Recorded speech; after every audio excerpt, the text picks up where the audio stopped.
अध्याय। देवताओं द्वारा देवी की स्तुति तथा देवी द्वारा देवताओं को वरदान। मैं भुवनेश्वरी देवी का ध्यान करता हूँ। उनके श्री अंगों की आभा प्रभात काल के सूर्य के समान है और मस्तक पर चंद्रमा का मुकुट है। वे उभरे हुए स्तनों और 3 नेत्रों से युक्त हैं। उनके मुख पर मुस्कान की छटा छाई रहती है और हाथ में वरद, अंकुश, पाश एवं अभय मुद्रा शोभा पाते हैं। ऋषि कहते हैं, देवी के द्वारा वहाँ महादैत्यपति शुंभ के मारे जाने पर इंद्र आदि देवता अग्नि को आगे करके उन कात्यायनी देवी की स्तुति करने लगे। उस समय अभिष्ट की प्राप्ति होने से उनके मुख कमल दमक उठे थे और उनके प्रकाश से दिशाएं भी जगमगा उठी थीं। देवता बोले, शरणागत की पीड़ा दूर करने वाली देवी, हम पर प्रसन्न हो। संपूर्ण जगत की माता, प्रसन्न हो। विश्वेश्वरी, विश्व की रक्षा करो। देवी, तुम ही चराचर जगत की आधीश्वरी हो। तुम इस जगत का एकमात्र आधार हो, क्योंकि पृथ्वी रूप में तुम्हारी ही स्थिति है। देवी, तुम्हारा पराक्रम अलंघनीय है। तुम ही जल रूप में स्थित होकर संपूर्ण जगत को तृप्त करती हो। तुम अनंत बल संपन्न वैष्णवी शक्ति हो। इस विश्व की कारणभूता परामाया हो। देवी, तुमने इस समस्त जगत को मोहित कर रखा है। तुम ही प्रसन्न होने पर इस पृथ्वी पर मोक्ष की प्राप्ति कराती हो। देवी, संपूर्ण विद्याएं तुम्हारी ही भिन्न भिन्न स्वरूप हैं। जगत में जितनी भी स्त्रियां हैं वे सब तुम्हारी ही मूर्तियां हैं। जगदम्ब, एकमात्र तुमने ही इस विश्व को व्याप्त कर रखा है। तुम्हारी स्थिति क्या हो सकती है? तुम तो स्तवन करने योग्य पदार्थों से परे एवं परावाणी हो। जब तुम सर्वस्वरूपा देवी स्वर्ग तथा मोक्ष प्रदान करने वाली हो, तब इसी रूप में तुम्हारी स्थिति हो गई है। तुम्हारी स्तुति के लिए इससे अच्छी उक्तियाँ और क्या हो सकती हैं?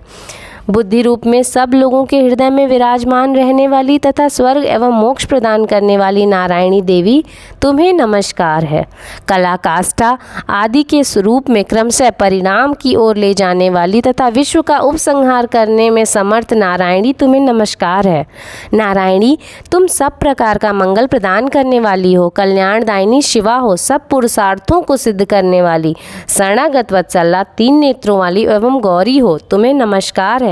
तुम सृष्टि, पालन और संहार की शक्ति भूता सनातनी देवी, गुणों का आधार तथा सर्वगुणमयी हो। नारायणी, तुम्हें नमस्कार है। शरण में आए हुए दीनों एवं पीड़ितों की रक्षा में संलग्न रहने वाली तथा सबकी पीड़ा दूर करने वाली नारायणी देवी, तुम्हें नमस्कार है। नारायणी, तुम ब्राह्मणी का रूप धारण करके हंसों से जुते हुए विमान पर बैठती हुई कुश में मिश्रित जल छिड़कती रहती हो। तुम्हें नमस्कार है। माहेश्वरी, त्रिशूल, चंद्रमा एवं सर्प को धारण करने वाली तथा महान वृषभ की पीठ पर बैठने वाली नारायणी देवी, तुम्हें नमस्कार है।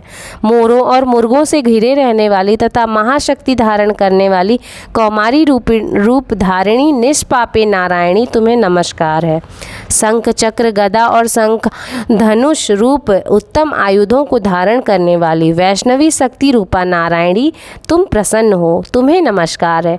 हाथ में भयानक महाचक्र लिए और दाढ़ों पर धरती को उठाए वाराही रूप धारिणी कल्याणमयी नारायणी, तुम्हें नमस्कार है।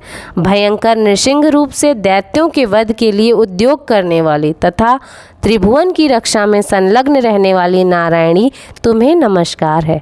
मस्तक पर किरीट और हाथ में महावज्र धारण करने वाली, सहस्त्र नेत्रों के कारण उद्दीप्त दिखाई देने वाली और वृत्तासुर के प्राणों का अपहरण करने वाली इंद्र शक्ति रूपा नारायणी, तुम्हें नमस्कार है।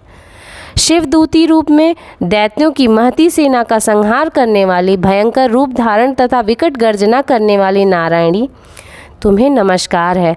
दाढ़ों के कारण विकराल मुख वाली, मुंडमाला से विभूषित मुंड मर्दिनी चामुंडा रूपा नारायणी, तुम्हें नमस्कार है। लक्ष्मी, लज्जा, महाविद्या, श्रद्धा, पुष्टि, स्वधा, ध्रुवा, महारात्रि तथा महाअविद्या रूपा नारायणी, तुम्हें नमस्कार है। मेधा, सरस्वती, वरा, भूति, ब्राह्मी, तामसी, नियता तथा ईशा रूपी नारायणी, तुम्हें नमस्कार है। सर्वस्वरूपा, सर्वेश्वरी तथा सब प्रकार की शक्तियों से संपन्न दिव्य रूपे दुर्गे देवी, सब भयों से हमारी रक्षा करो। तुम्हें नमस्कार है। कात्यायनी, यह 3 लोचनों से विभूषित तुम्हारा सौम्य मुख सब प्रकार की भयों से हमारी रक्षा करे। तुम्हें नमस्कार है।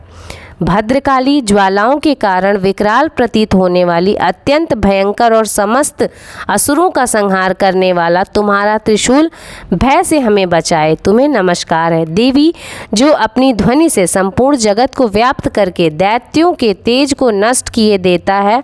वह तुम्हारा घंटा हम लोगों की पापों से उसी प्रकार रक्षा करे जैसे माता अपने पुत्रों की बुरी कर्मों से रक्षा करती हैं। चंडिके, तुम्हारे हाथों में सुशोभित खड्ग जो असुरों के रक्त और चर्बी से चर्चित है, हमारा मंगल करे। हम तुम्हें नमस्कार करते हैं देवी, तुम प्रसन्न होने पर सब रोगों को नष्ट कर देती हो और कुपित होने पर मनोवांछित सभी कामनाओं का नाश कर देती हो।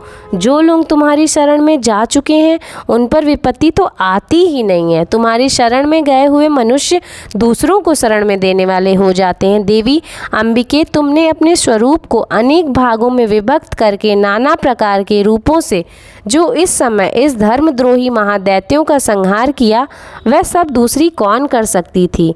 विद्याओं में ज्ञान को प्रकाशित करने वाली, शास्त्रों में तथा आदि वाक्यों में तुम्हारे सिवा और किसका वर्णन है, तथा तुमको छोड़कर दूसरी कौन ऐसी शक्ति है जो इस विश्व को अज्ञान में घोर अंधकार से परिपूर्ण ममता रूपी गड्ढे में निरंतर भटका रही हो।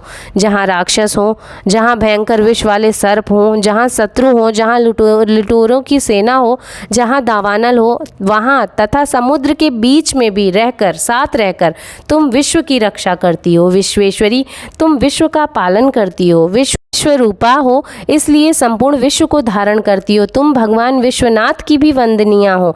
जो लोग भक्ति पूर्वक तुम्हारे सामने मस्तक झुकाते हैं वे संपूर्ण विश्व को आश्रय देने वाले होते हैं। देवी प्रसन्न हो, जैसे इस समय असुरों का वध करके तुमने शीघ्र ही हमारी रक्षा की है, उसी तरह सदा हमें शत्रुओं के भय से बचाओ। संपूर्ण जगत का पाप नष्ट कर दो और उत्पात एवं पापों के फलस्वरूप प्राप्त होने वाले महामारी आदि बड़े बड़े उपद्रवों को शीघ्र ही दूर करो।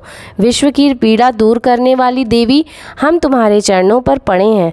हम पर प्रत्याशियों की पूजनीय परमेश्वरी, सब लोगों को वरदान दो। देवी बोली, देवताओं, मैं वर देने को तैयार हूँ। तुम्हारे मन में जिस वर की इच्छा है वह वर मांग लो। संसार के लिए उस उपकारक वर को मैं अवश्य दूंगी। देवता बोले, सर्वेश्वरी, तुम इसी प्रकार तीनों लोगों की समस्त बाधाओं को शांत करो और हमारे शत्रुओं का नाश करती रहो। देवी बोली, देवताओं, वैवस्वत मनवंतर के 28वें युग में शुंभ और निशुंभ नाम के 2 अन्य महादैत्य उत्पन्न होंगे।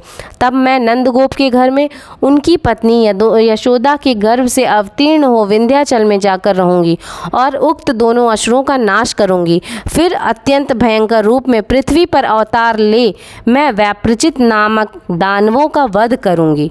उस भयंकर महादैत्यों का भक्षण करते समय मेरे दांत अनार के फूल की भांति लाल हो जाएंगे। तब स्वर्ग में देवता और मृत्युलोक में मनुष्य सदा मेरी स्तुति करते हुए मुझे रक्तदंतिका कहेंगे। फिर जब पृथ्वी पर 100 वर्षों के लिए वर्षा रुक जाएगी और पानी का अभाव हो जाएगा, उस समय मुनियों के स्तवन करने पर मैं पृथ्वी पर आयोनिजा रूप से प्रकट होंगी और 100 नेत्रों से मुनियों को देखूंगी। अतः मनुष्य साताक्षी के नाम से मेरा कीर्तन करेंगे। देवताओं, उस समय मैं अपने शरीर से उत्पन्न हुए शाकों द्वारा समस्त संसार का भरण पोषण करूंगी।